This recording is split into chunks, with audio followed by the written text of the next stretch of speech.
그래서 유가 관련된 이야기로 좀 넘어가 볼까 하는데, 과연 트럼프가 유가를 낮춰서 이 관세로 인한 인플레이션을 잡겠다라고 했는데, 트럼프의 말처럼 유가가 움직이게 될까요? 유가는 어떻게 보고 계세요?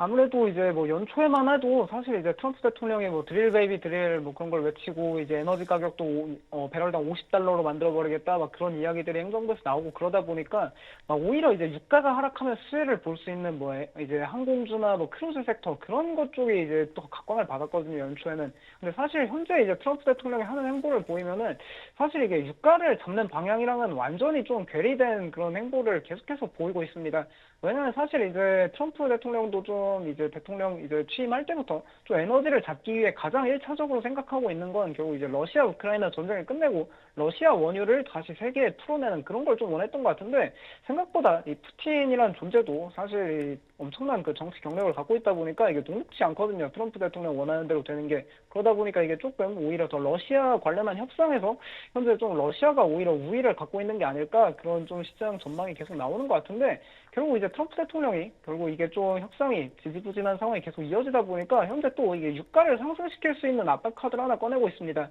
결국 베네수엘라랑 같은 그런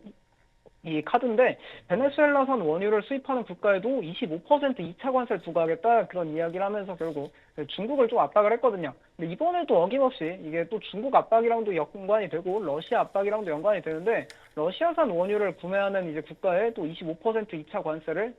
뭐 부과할 수 있다. 이게 만약에 푸틴이 우크라이나랑 협상을 안 하면은 결국 이런 걸 할 수밖에 없다. 뭐 그런 이야기를 현재 하다 보니까 결국 이게 만약에 중국이나 인도가 현재 러시아 원유를 대부분 수입하고 있는데 이들 국가가 이 러시아 원유 수입을 만약에 좀 미국의 이 관세 부과 때문에 좀 우려돼서 포기하게 된다면은 결국 이게 또 러시아 원유 대신에 다른 국가에서 원유를 사야 되다 보니까 에너지 시장에 결국 유가 상승 압박으로 이렇게 작용할 수밖에 없는 이슈입니다. 그래서 결국 트럼프 대통령이 현재 러시아를 압박하는 것도 조금 유가 상승으로 오히려 작용할 수 있는 문제고 그리고 사실 러시아 한 국가만 현재 상대하기도 조금 협상이 좀 제대로 진전이 안 되고 있는데 또 원유 시장에서 큰 손 중 하나인 이란에도 조금 많은 압박을 가하고 있고요. 현재 이란에도 계속해서 취임 이후부터 새로운 핵 협상 타결 이런 걸 원하고 있는데 현재 상당히 강도 높은 이 수위의 발언이 나오고 있습니다. 만약에 이란이 핵 협상을 타결하지 않으면은 뭐 폭격을 이제 가할 거다 이란이랑 국가에 뭐 그런 이야기를 하고 있고 또 러시아처럼 25% 2차 관세를 부과할 거다 이란산 원유 구입하는 국가에 그런 걸 계속 압박하고 있고요.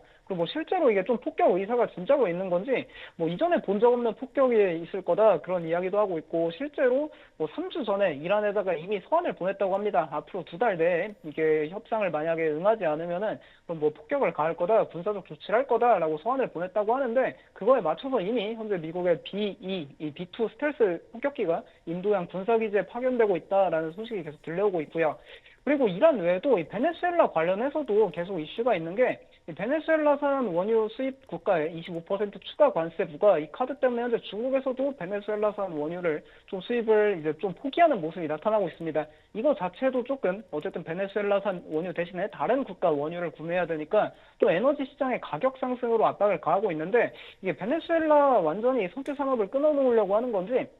결국 이쪽에서 이제 베네수엘라에서 사업하고 있는 미국 기업들도 현재 다 철수하라 그런 명령이 계속 떨어지고 있거든요. 이게 어느 정도냐면은 결국 이 베네수엘라에서 계속 사업을 하고 있던 미국 석유 기업 중에 이 글로벌 오일 터미널이라는 기업이 있습니다. 여기서는 이제 좀 공화당에다가 기부도 많이 하면서 트럼프 대통령 유세 현장에 그래서 베네수엘라에서 사업을 계속할 수 있게 해달라 이런 거를 은연중에 계속 내비쳤는데 그럼 기부한 거랑 상관없이 베네수엘라에서 다 철수하라 이야기가 나오고 있고요. 뭐 셰브론까지도 이제 철수하라고 하니까 사실상 에너지 시장의 공급이 더 타이트해질 수밖에 없습니다. 그리고 사우디 관련해서도 협상이 있는데 일단 트럼프 대통령이 결국 이 유가를 그래도 낮추겠다라고 이야기를 계속하고 메시지를 던지고 있으니까 이 유가를 낮추기 위해 일단 사우디아라비아를 좀 활용할 이유 가능성이 상당히 높긴 하거든요. 당장 사우디가 내일부터 이제 사우디 주도하에 오펙 플러스에서 점진적으로 이제 증산이 시작되긴 하는데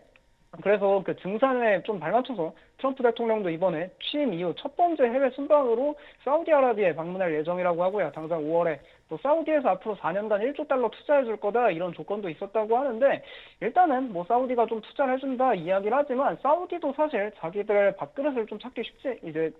좀 밥그릇을 찾을 필요는 있거든요. 여기가 이제 일단은 유가 하락을 좀 뭐 트럼프가 원하는 대로 이제 증산도 다시 나서려 하고 있긴 하지만 이 사우디의 좀 상황을 보면은 사우디아라비아 같은 경우에는 사우디 비전 2030이라 해가지고 이제 네옴시티를 비롯한 여러 가지 프로젝트들이 있습니다. 근데 그걸 건설하기 위해 현재도 상당히 진척도가 느린 상황인데 이게 유가가 어느 정도 좀 높은 상태로 받쳐줘야 되거든요. 트럼프 대통령은 계속해서 뭐 유가를 50달러까지 뭐 내리겠다라고 이제 좀 이야기를 했었는데 사실상 유가가 50불이 되면은 사우디 입장에서는 이걸 2030년까지 네온 프로젝트를 절대 완공할 수 없다 보니까 이게 좀 상당한 딜레마가 있어서 이게 결국 유가를 좀 증산을 만약에 사우디에서 한다 하더라도 얼마나 길게 할 수 있을까 그거에 대한 좀 의문도 남기도 하고요. 그리고 계속해서 이게 좀 상당히 여러 국가들이랑 좀 판을 펼치다 보니까 유가를 통제하는 게 좀 어려워질 수도 있는데 현재 그린란드 합병 관련한 이슈도 계속되고 있습니다. 이 제이디 밴스 부통령이 지난 금요일 날 그린란드에 방문해서 뭐 그린란드 반드시 이제 좀 얻을 거고 뭐 그런 와중에 군사 옵션은 그래도 사용 안 할 거다 이야기를 했는데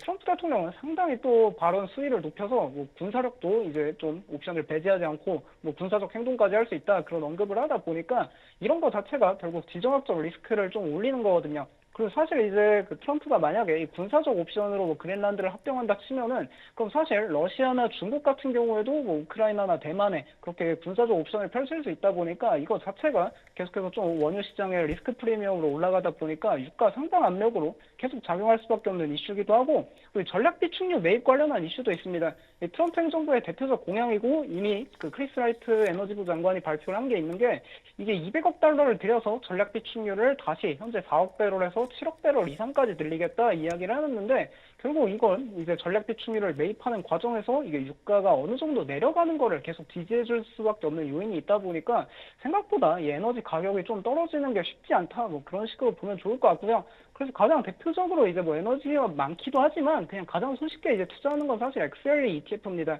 이게 결국에는 유가가 어느 정도 상방을 계속 좀 현재 있을 만한 이유가 상당히 많고 그리고 좀 에너지 가격이 내려가려면은